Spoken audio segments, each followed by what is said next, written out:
माननीय प्रांत संघचालक जी, आदरणीय अनिल सत्वानी जी,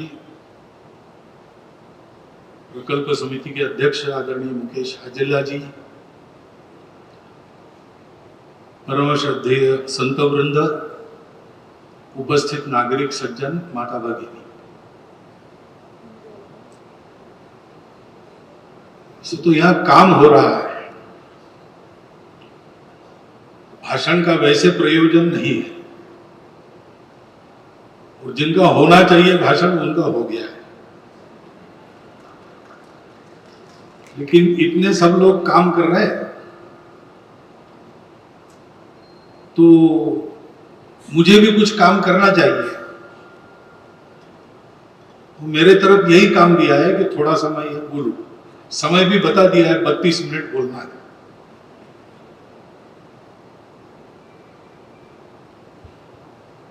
तो कार्य तो हो रहा है, अपने आंखों के सामने है, अनेक वर्षों से हो रहा है। इस भवन के लोकार्पण के निमित्त भी आपने उसकी चर्चा सुनी है। प्रत्यक्ष जो होता है इंदौर वासियों की आंखों के सामने है। थोड़ा उसमें सबने सोचना चाहिए, क्योंकि अपने सामने बहुत सारी बातें होती रहती है, और जो कुछ हम जीते हैं, देखते हैं, सुनते हैं, अनुभव करते हैं, उससे सीखना होता है। सीखने के लिए उसका चिंतन करना पड़ता है। नहीं सीखेंगे तो कुछ बिगड़ेगा ऐसा नहीं है, लेकिन सीखेंगे तो हमारा जीवन उन्नत होगा। इस दृष्टि से ये जो मैंने देखा सुना, उसके बारे में एक प्रगट चिंतन मैं आपके सामने रखता हूं। स्वास्थ्य और शिक्षा, ये दो विषय ऐसे हैं आज के समय में, ये बहुत बड़ी आवश्यकता बन गई है समाज की, सारी दुनिया में। क्योंकि ज्ञान का युग कहते हैं तो शिक्षा आवश्यक है, और ज्ञान प्राप्त करना है तो साधन तो उसका शरीर ही है। स्वस्थ शरीर सब कुछ कर सकता है, अस्वस्थ शरीर कुछ भी नहीं कर सकता, केवल इच्छा कर सकता है। इसलिए स्वास्थ्य भी आवश्यक है। तो हम देखते हैं कि इसके लिए आदमी अपना घर बेच देगा, लेकिन अच्छी शिक्षा में अपने लड़कों को भेजेगा। अपना घर बेच देगा, लेकिन अच्छी जगह अपनी चिकित्सा हो, इसका प्रबंध करेगा। और सबसे अधिक आवश्यकता सबको प्रतीत होती है स्वास्थ्य के लिए, शिक्षा के लिए। लेकिन दुर्भाग्य ऐसा है कि ये दोनों बातें आज सामान्य व्यक्ति के पहुंच से बाहर और उसके आर्थिक सामर्थ्य के पहुंच के बाहर, यानी सहज सुलभ नहीं रही और सस्ती भी नहीं रही।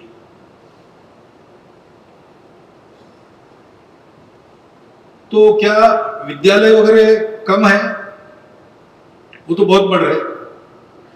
अस्पताल कम है? ऐसा भी नहीं है। सुविधाओं में प्रगति है, ज्ञानी व्यक्ति बहुत है, लेकिन वो ज्ञान मिलता नहीं, वो सुविधा मिलती नहीं, ऐसी स्थिति है।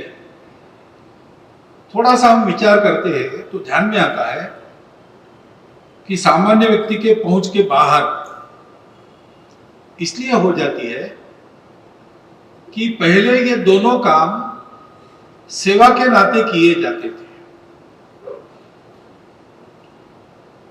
आज इसको भी कमर्शियल बना दिया गया है। मनुष्य की सोच ने ऐसा बनाया।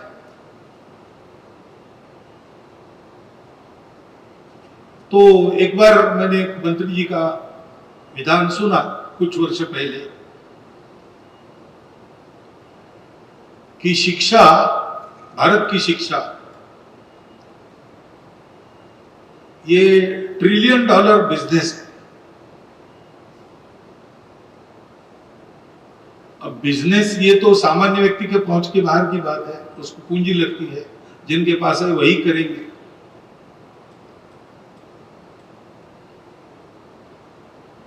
पहले ही शिक्षा देना अपना कर्तव्य मानते थे। जो छात्र आया वो ज्ञानवान होना ये शिक्षक की जिम्मेवारी मानी जाती थी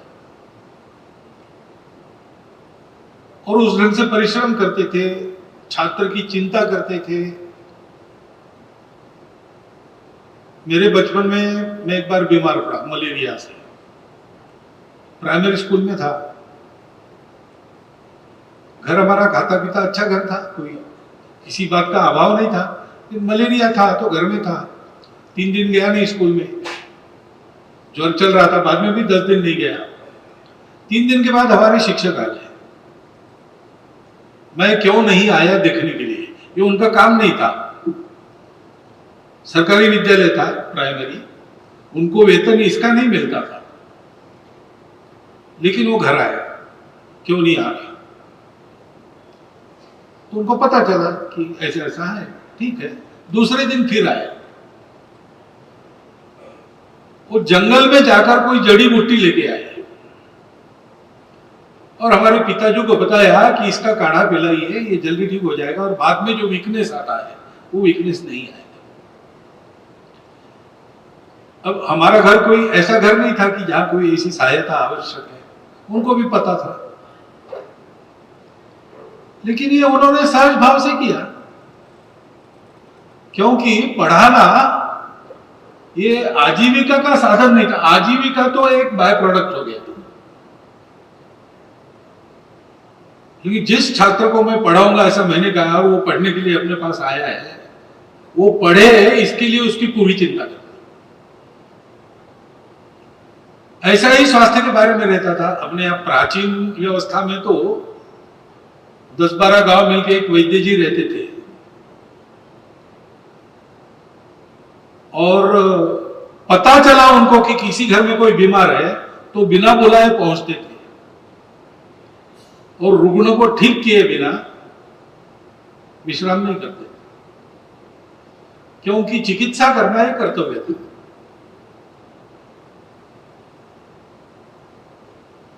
अब ऐसा है कि कितना खर्चा होता है इसका हिसाब करना पड़ता है और आवश्यकता तो बन गई। तो ऐसी चिकित्सा चाहिए समाज को, जो सहज सुलभ हो, इसलिए अधिक जगह होनी चाहिए। व्यापारीकरण के कारण केंद्रीकरण भी होता है। कारपोरेट का जमाना है तो शिक्षा का हब बन जाता है। पहले एक एक प्रांत में 70-70 हजार शिक्षा के केंद्र रहते थे। वहां सब प्रकार के लोग अपने बच्चों को भेजते थे और उनको शिक्षा मिलती थी। ब्यूटीफुल ट्री नाम की किताब है, धर्मपाल जी ने लिखी है, उसमें सारा ब्यौरा है। अब शिक्षा के लिए जाना पड़ता है, छात्रों को दूर दूर जाना पड़ता है, क्योंकि केंद्रित हो गया। स्वास्थ्य का भी ऐसे ही है। अच्छी चिकित्सा पानी है तो कहां जाना, शहरों में जाना। बहुत अच्छी पानी है कैंसर वैंसर के लिए तो भारत में एक 8-10 शहर है जिसमें जाना पड़ता है। तो चिकित्सा का खर्चा अलग, रहने का खर्चा अलग, वहां आने जाने का खर्चा अलग। एक बीमारी है कैंसर जैसी, परिवार का क्या होगा, चिंता की बीमारी दूसरी, परिवार के सामने एक प्रश्न चिन्ह, हमारा क्या होगा। कई बातें हो जाती है और इसलिए सहज और सुलभ चिकित्सा और कम खर्चे वाली चिकित्सा चाहिए। इसका उपाय क्या है? मूल उपाय तो यह है कि सेवा भावना से यह सब करना।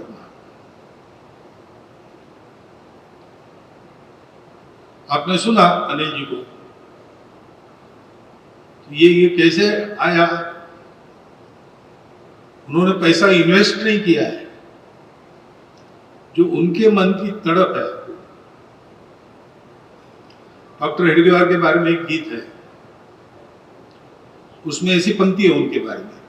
ये संघ क्या है? हृदय की व्यथा संघ मन फूट निकली। ऐसे ये प्रकल्प भी उनके हृदय की व्यथा थी, वो प्रकल्प बनकर फूट निकले, ऐसा हम कह सकते हैं।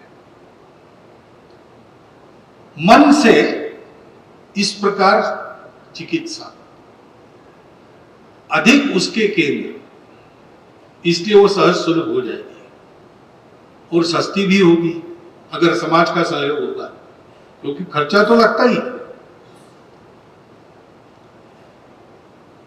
तो समाज में जिनके पास है वो ऐसा विचार करते हैं कि ये करने के लिए अपना कुछ लगे। CSR वगैरह बहुत टेक्निकल और फॉर्मल शब्द है, हमारे यहां इसके लिए शब्द है धर्म।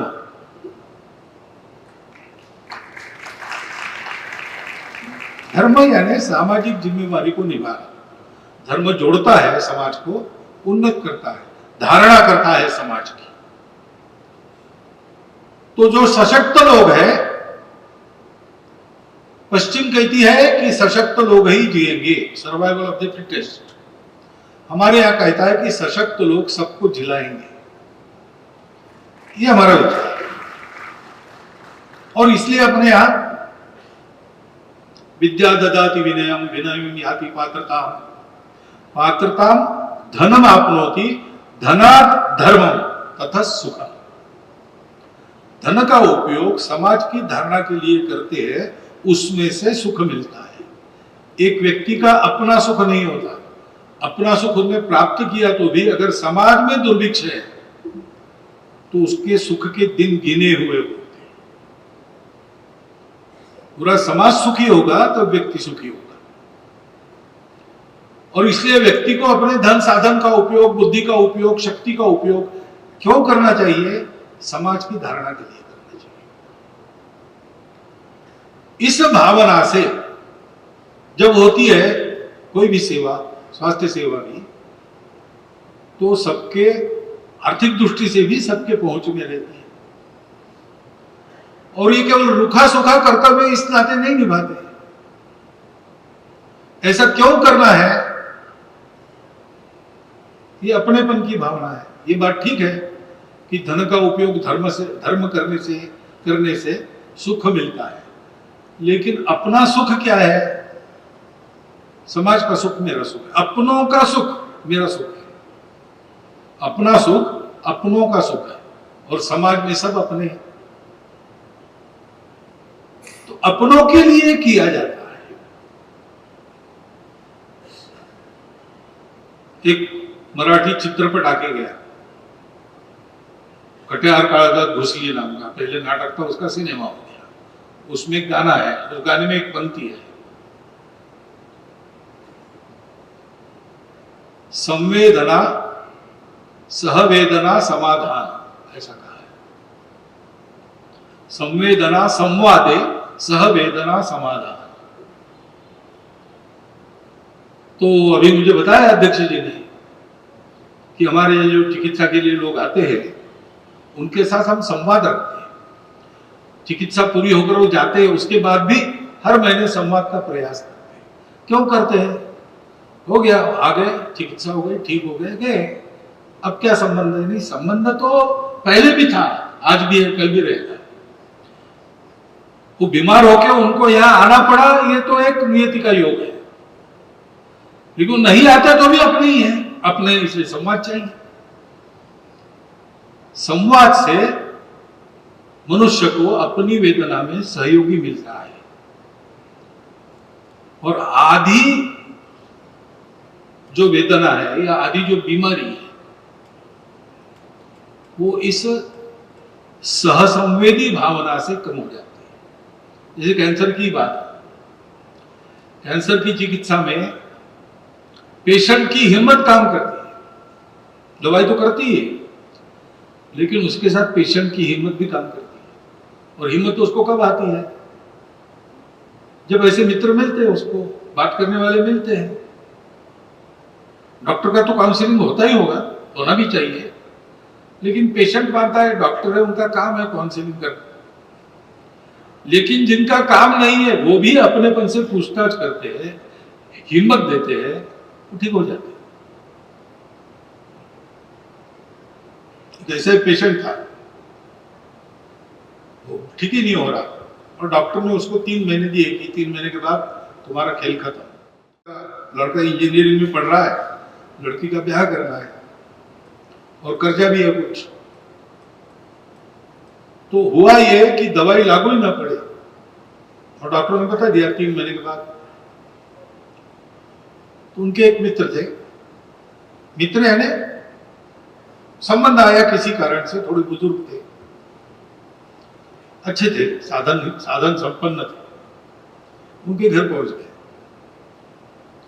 उसके लड़की को पत्नी को बिठाया सामने, उसके सामने, और फिर पूछा बताओ क्या क्या बोझ है तुम पर। इसका 2nd ईयर में इसका फाइनल ईयर होना है, इंजीनियर बनेगा, इसका विवाह होना है, अनुमानित खर्चा क्या है, इतना लाख इतना लाख इतना लाख, और क्या कर्जा है, सारा उसने बताया। कुछ 10 लाख की टोटल होती थी।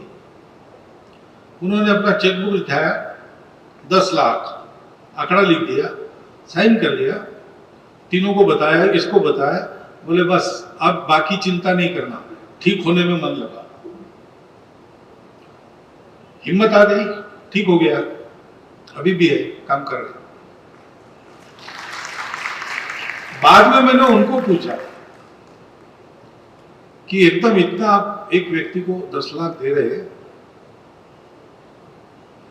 तो उन्होंने बताया कि ये मेरा साइकोलॉजिकल प्रयोग था, मेरे पास इतना पैसा नहीं है। लेकिन वो हिम्मत ही हार चुका था, तो उसकी हिम्मत कैसे वापस लाए? तो मेरी प्रसिद्धि तो है कि मैं साधन संपन्न हूं, इतना नहीं, तो मैंने जाके कर। उन्होंने कहा अगर वो वास्तव में कुछ करने की बारी आती है तो मुझे 4 लोगों के पास से मैं जमा ही करता, मैंने कह दिया था व्यवस्था करता हूं, मैं मेरे पास नहीं। ये भी आवश्यकता रहती है। तो इसलिए सस्ती, सुलभ, और इसको क्या शब्द थे, सुसंस्कृत स्वास्थ्य सेवा या सहृदय स्वास्थ्य सेवा। जैसे छात्र को पढ़ाना है, शिक्षक ने ठान ली है, उसके सुख दुख को जानकर उसको खड़ा करता है,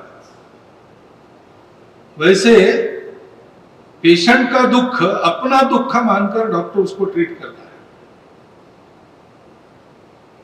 सेवा का प्रकार ये होना चाहिए। दूसरी बात है कि अनेक प्रकार से ये खर्चा कम भी होता है। कुछ बीमारियां ऐसी है जिसमें एलोपैथी भी कहती है कि इसके लिए आयुर्वेद का इलाज करो।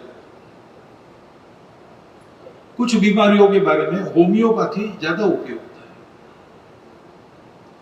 कुछ बातें नेचुरोपैथी से ठीक होती है। फिर व्यक्ति भी है, किसी को आयुर्वेद लागू पड़ता है, किसी को एलोपैथी ही चाहिए। अब पश्चिम के दृष्टिकोण में ये कस्टमाइजेशन नहीं है, स्टैंडर्डाइजेशन है।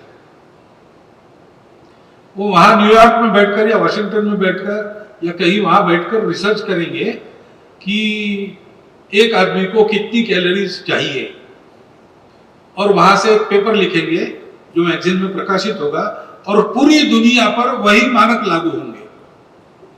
लेकिन वहां का जलवायु, वहां के लोगों का खाना, उनको करने पड़ने वाले परिश्रम वो अलग है, हमारे यहां अलग है। लेकिन वहां ऐसा है यूनिफॉर्मिटी, एक ही बात पूरे दुनिया पर लागू करना। दुनिया में विविधता है उसका विचार नहीं करना, हमारे यहां ऐसा नहीं है दृष्टिकोण। हमारे यहां ये कहते हैं कि किसकी प्रकृति क्या है। एलोपैथी में भी फैमिली डॉक्टर नाम की एक चीज थी, अब बहुत कम हो गई है। वो फैमिली डॉक्टर इन्हें 3-3 पीढ़ी उसी डॉक्टर का दवा वो फैमिली लेती है। वो डॉक्टर को पता है कौन कैसा है, उसमें किसको कब बीमार पड़ना होता है, क्या खाने से किसका पेट बिगड़ता है, वो जानता है और जानकर डायग्नोसिस और उपचार करता है, तो ज्यादा कारगर साबित होता है। ऐसे ही हमारे यहां व्यक्ति की प्रकृति जानो, दवाई की भी प्रकृति। महासुदर्शन चूर्ण मुझे लेना है तो मैं रहता नागपुर में हूं, वहीं तैयार हुआ वहां की जड़ी बूटी से मुझे लागू पड़ेगा। दिल्ली जाके लूंगा तो शायद उतना परिणाम वो दवाई नहीं करेगी, ऐसा रहता है। ये सारा विचार करके हमारे यहां पर्सन स्पेसिफिक उपचार, कस्टमाइजेशन ऐसा होता है।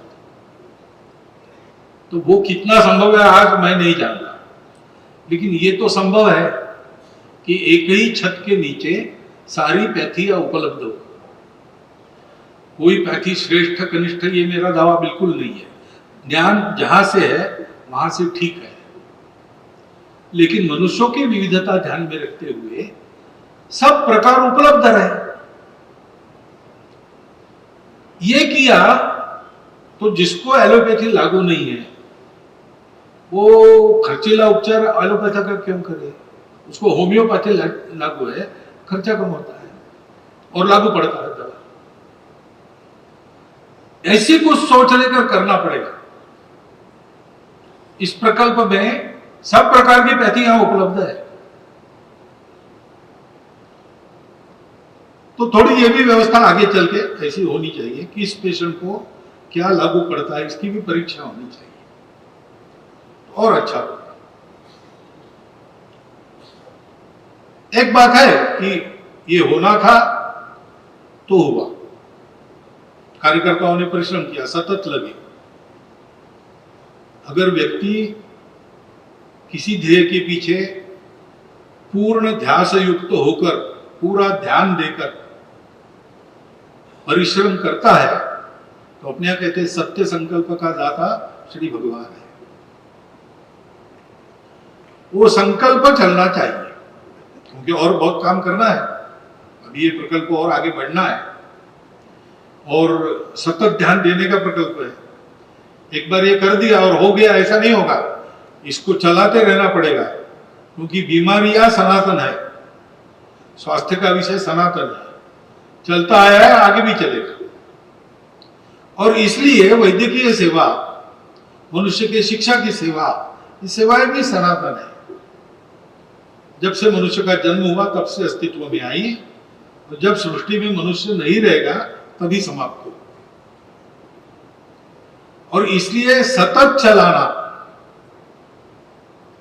कम दामों पर सतत सेवा, तो सतत प्रयास करना पड़ेगा, बिना थके, बिना निराश हुए। तो संकल्प अपना कायम रहे, और कम दाम में सेवा देनी है तो क्वालिटी का डायल्यूशन कभी भी नहीं होना चाहिए, उसका भी ध्यान रखना पड़ेगा।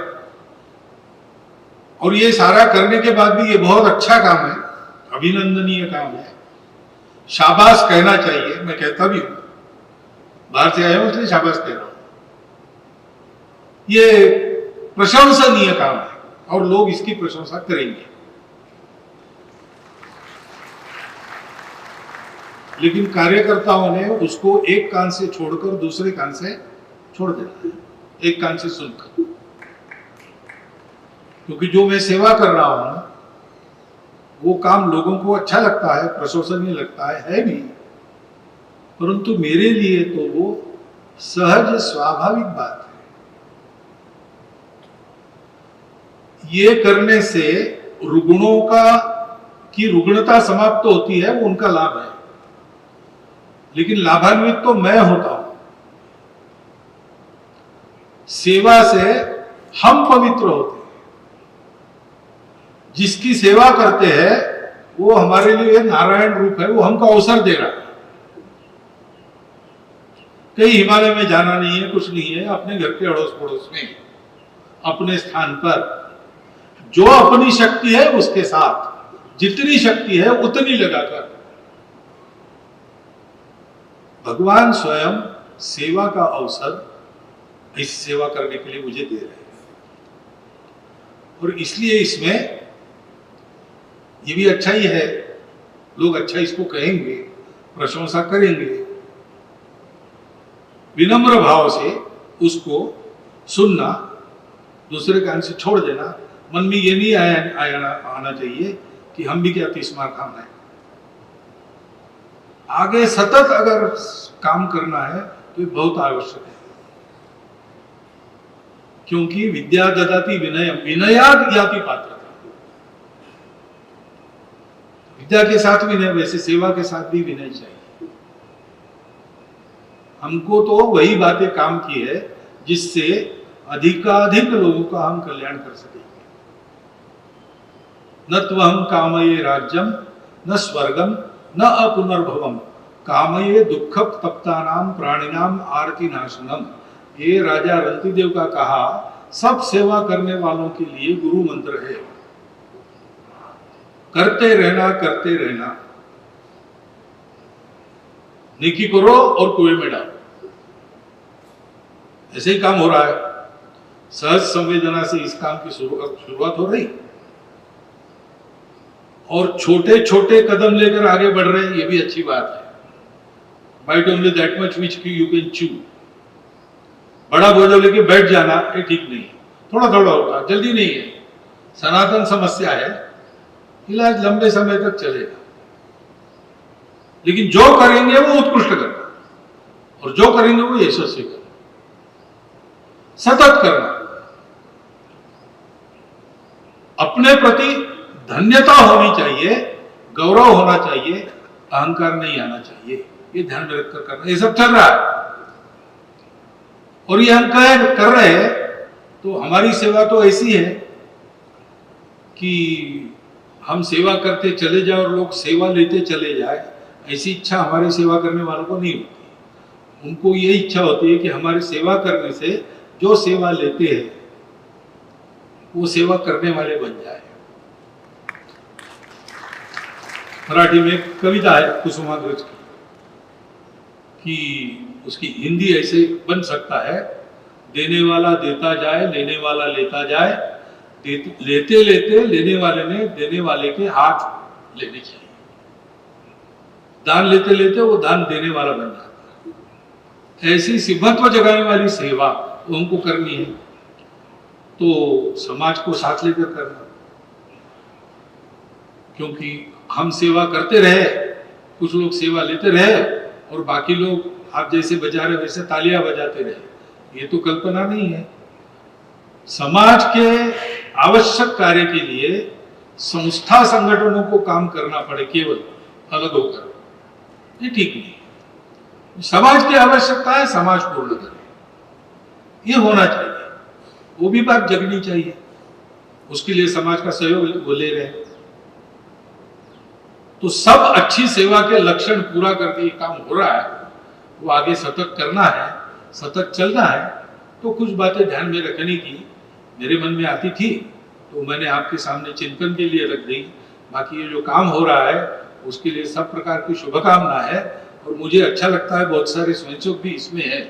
तो मैं इधर उधर जाता हूँ, लोग प्रश्न भी पूछते हैं, इसके लिए संघ क्या करता है, उसके लिए संघ क्या करता है। मैं कहता हूँ संघ कुछ नहीं करता, वो केवल शाखा लगाता है, उसकी केवल शाखा है और स्वयंसेवक है। बाकी सब कुछ हो रहा है वो स्वयंसेवकों का किया हुआ है। ऐसा संघ केवल शाखा चला रहा है और स्वयंसेवक सब कुछ कर रहे हैं। इस दिशा में एक बढ़े हुए कदम का निदर्शक ये कार्य है।